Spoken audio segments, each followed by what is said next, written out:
Good day and welcome to the Secunia webinar of the Microsoft Patch Tuesday from July 2011. My name is Stefan Frei, Research Analyst Director at Secunia.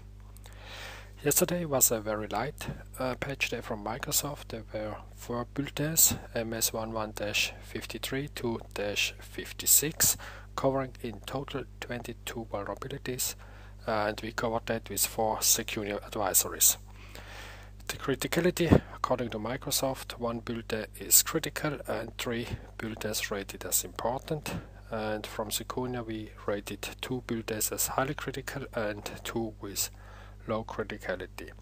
Affecting products, basically all supported versions of the Windows operating system from Windows XP to Server 2008 and Microsoft Visio.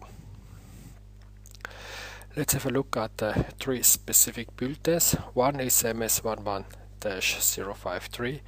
This is a Windows Bluetooth driver object handling vulnerability. So the vulnerability is caused due to an error in the Bluetooth driver when handling certain objects. It can be exploited to access an uninitialized or deleted object via specifically crafted wireless Bluetooth packets that are received over the air. To be clear, the packet or the malicious packet must be received over the air. It cannot be exploited by, say, for example, TCP traffic that goes over the Bluetooth stack. So this vulnerability is exploitable from remotely, but it requires the attacker to be within the Bluetooth communication range.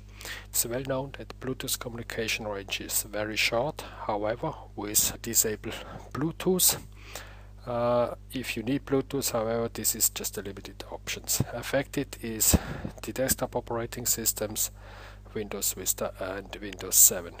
We rate this as a highly critical vulnerability. Upon successful exploitation, it gives system access to the attacker and it's exploitable, as said before, from remotely.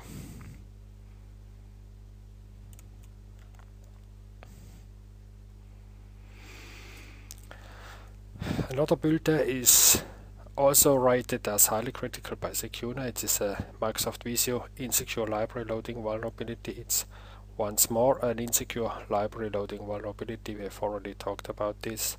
This kind of vulnerability is known since August 2010. So it is caused due to the application that loads the library mfc71enu.dll in an insecure manner. Exploitation, as usual with insecure library loading, it can be exploited to load libraries by tricking the user into opening a Visio stencil file located on a remote WebDAV share or on a SMB share. The mitigation, as always, disable SMB file sharing on the parameter. However, this does not protect you from inside attacks. And in addition to that, Microsoft has a fix tool available. Basically, this fix tool sets a registry key that blocks the loading of libraries from SMB and WebDAV shares. Affected so far is Windows Visio 2003. We confirmed it. However, other versions may also be affected. We have not yet tested or completed our tests on that.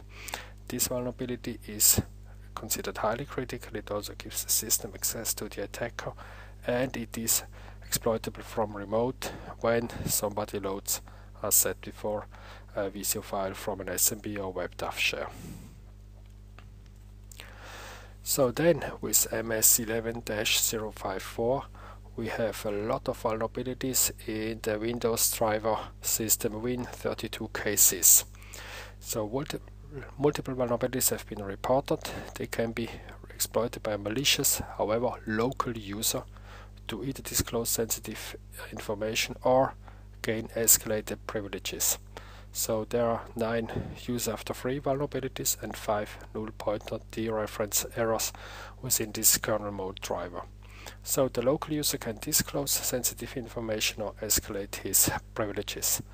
Affected are all current versions or all supported versions of the Windows operating system, again from XP Vista 7 up to the server versions 2003 and 2008. We consider this vulnerability as less critical because it cannot be exploited from remotely.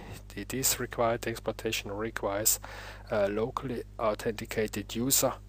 However, this user can then expose sensitive information or escalate his privileges. So how would we prioritize those build tests? First of all, we would prioritize the Windows Bluetooth driver object handling vulnerability as the first priority because it is exploitable from remote, provides system access. Basically all endpoints have now Bluetooth. Bluetooth by default is enabled. This gives a large attack vector. Number 2 would be the Visio insecure library loading vulnerability. It can also be exploited from remotely, and whenever you have Visio in operation, you should patch this as soon as possible. Then the other two vulnerabilities, the Windows kernel driver vulnerabilities, they provide system escalation, they provide privilege escalation, however they require a local user to do so, which gives you more control over it. As always, at the end, small summary, very small this time with only 4 build tests, together with the exploitability index from Microsoft, the criticality rating and the advisories from Secunia. Thank you very much for your attention, and I wish you a good day.